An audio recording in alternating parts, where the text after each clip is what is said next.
Hi all, this is Dr. Mamta Java. You are seeing an incubator in front of me, and let me focus on the temperature. It is flashing 37.2 right now. Now the human body temperature is 37 degrees Celsius, and in the context of a microbiology lab, when we're talking about culture of microorganisms, we need to know what is the meaning of incubation period in this context.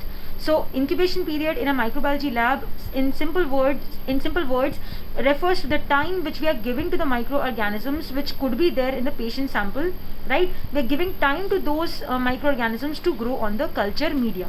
It is different from the incubation period which we read in medicine, wherein the incubation period is defined as the time period after infection, between infection and the appearance of first sign and symptom in the patient.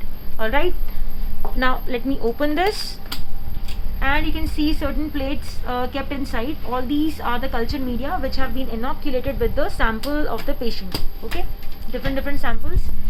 Now most of the pathogenic bacteria grow in a span of 24 to 48 hours, and at the end of the incubation period we will get growth called as colonies like this. Okay. So in this plate, this is a MacConkey agar plate. You can see certain colonies.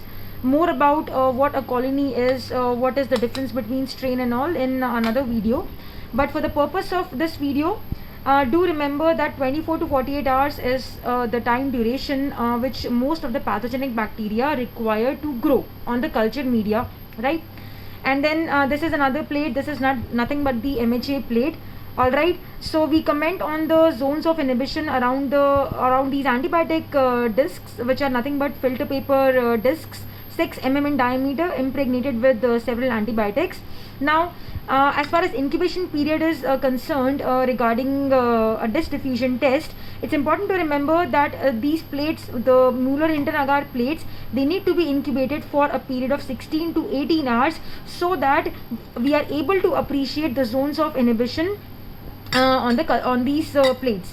But if you're suspecting MRSA, that is methicillin resistant Staphylococcus aureus, then these MHA plates need to be incubated for 24 hours. That's very important.